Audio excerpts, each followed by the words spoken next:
Hey everybody, welcome back to God's Plan, Your Part. Today we are looking at Jeremiah 10 to 13, and I'm quite excited. Oh. Because today we get to talk about Jeremiah's underwear. I forgot about This that is part one of- already. I think I quickly dismissed it, and you're excited to talk about it. It's one, I don't know, I just think it's like a funny, weird Bible passage that a lot of people don't know about. It's definitely weird. So we get to talk about Jeremiah's underwear today, which is great. So that's exciting. We have 3 sons, so this is just like maybe one of those things that Ryan's like, oh, that's so crazy. And I'm just like, oh my gosh, one more time about underwear, I'm going to lose it. So what would you like to talk about, Jenny? Well, chapter 10, I think, stuck out to me more than all the chapters for a couple of reasons.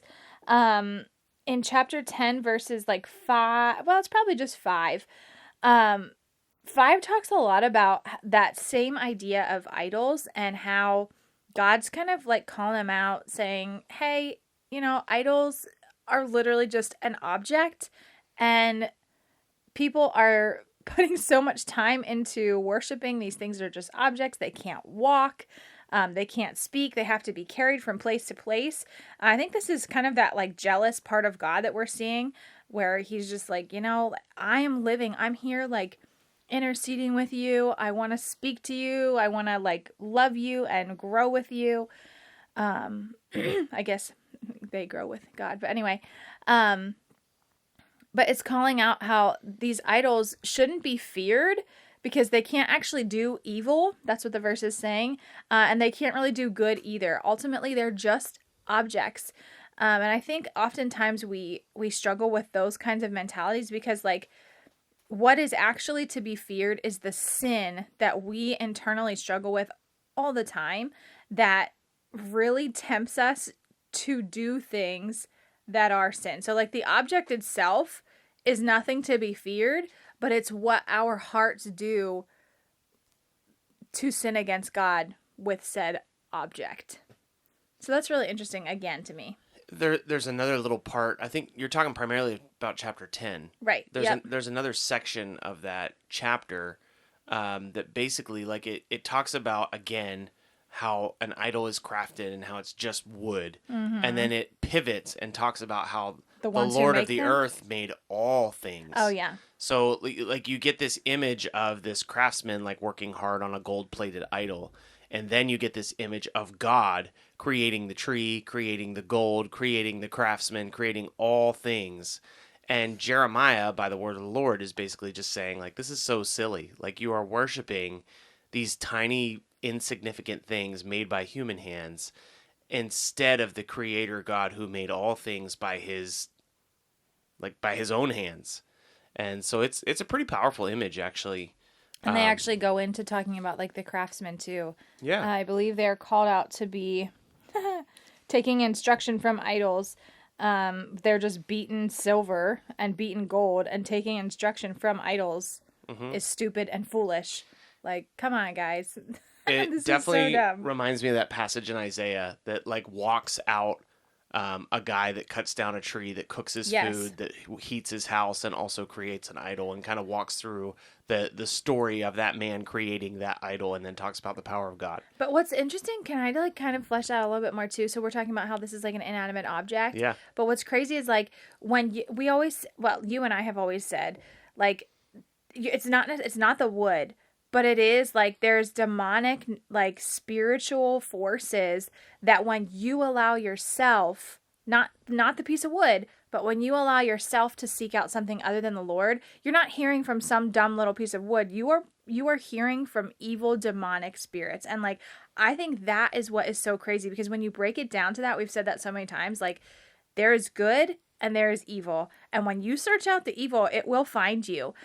So that is like definitely creepy too, but it helps me to understand it in much more like simpler terms. So on that note, it reminds me of when the Ark of the Covenant was taken into the Philistines, and their God, like God made their God fall on his face in worship of God through the Ark of the Covenant. And the Philistines were like, what is going on? This God is way too powerful. We need to get rid of this thing because he is embarrassing our gods over and over. So this idolatrous stuff, like, it is definitely wicked and it is definitely evil.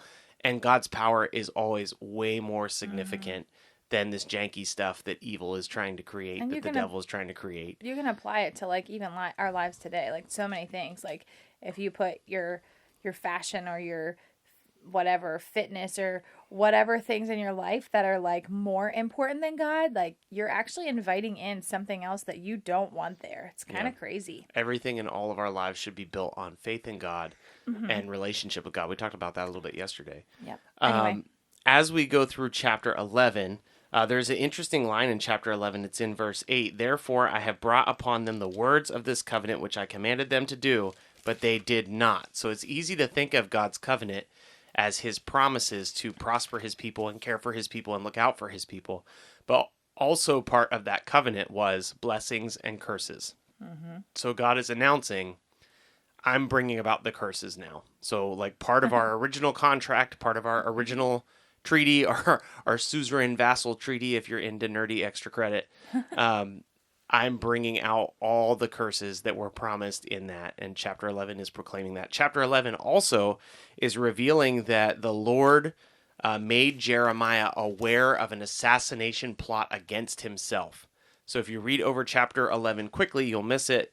But starting in verse 18, it says, the Lord made known to me, and I knew. Then you showed me their deeds, but I was like a gentle lamb led to the slaughter. Who do we know that sounds like that? I did not know it was against me. They devised schemes, saying, let us destroy the tree with its fruit. Let us cut him off from the land of the living. And then it explains a little bit more. What's going on there is that Jeremiah, who is the man from Anahoth, was made aware of an assassination plot. The people, we've already talked about, the people really, really, really hated Jeremiah. And Jeremiah was in danger, and the Lord revealed it to him, and he was brought to safety. So with all that out of the way, we can now talk about Jeremiah's underwear in chapter 13. It's such a weird, like, I get it. If you've ever heard, like, crazy stories of people being like, this is how God spoke to me, and it's kind of like, that is really interesting, isn't it?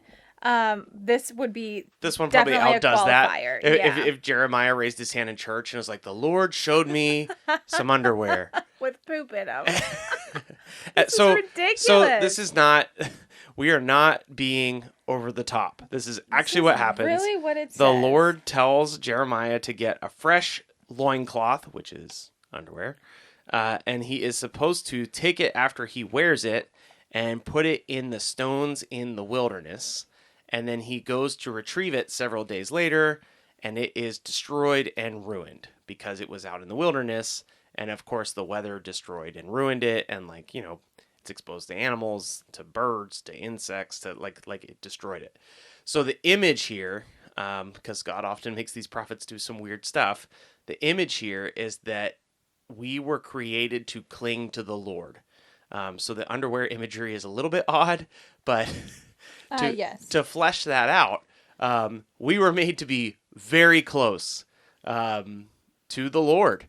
And we were made to be very close to the Lord in pretty significant ways. If you want to take that that example to its full extent, and God basically says, like, you people were made to be my people, to cling to me like a loincloth clings to a man, and you have forgotten me, and because of that, you will be cast off. And so it is actually kind of a powerful picture of what has happened to the people. They were made to be close to God, and they've chosen to be far from God. And that is applicable to us today. Bet you didn't think that your part was going to come from the underwear passage. We were made to be in close relationship with God, and very close relationship with God. And when we're not, we're in a dangerous place, and we're far from our Creator.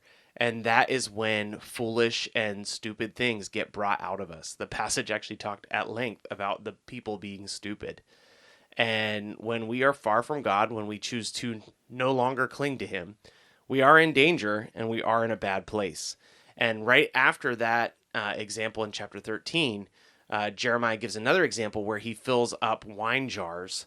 And the idea there is that God's wrath is going to fill up His people, and they're going to be drunk on God's wrath to the point that they don't even understand what is happening because they no longer cling to their God. I also think it kind of ends the chapter 2 in verse 25. This is your lot. the portion I have measured out to you, declares the Lord, because you've forgotten me and trusted in lies. There's that theme of lying again, or believing in things that are not of the Lord. So I think that definitely makes a good your part today. Just a friendly reminder of like, God's going to do what he's going to do, and we need to give everything of our lives to him and not allow something else to take his place like these people did. It's so easy for us to do. It comes in many different shapes and forms. But remember those very simple ways of putting it. Like, there is evil and there is good of the Lord. And if we start giving our attention, our love, our worship to something other than God, it's definitely evil, and it's a slippery slope that you'll fall down real quick. So examine your heart today. Think about maybe some things that you are putting in the Lord's place, and remember to fully trust in him so that you don't end up like old Jeremiah's underwear. There you go. Oh gosh. All right, enough of that. I don't want to hear about it anymore. All right. Guys, we'll be back tomorrow. See you then. Thanks so much for listening to God's Plan, Your Part. If anything stuck out to you, if you have any questions, or if you'd like to receive a Bible, you can email us at godsplanyourpart@gmail.com. Also, if you're enjoying the podcast, please consider supporting us through the link in our description. We love that you're on this journey with us, and we hope you have a great day. See you tomorrow.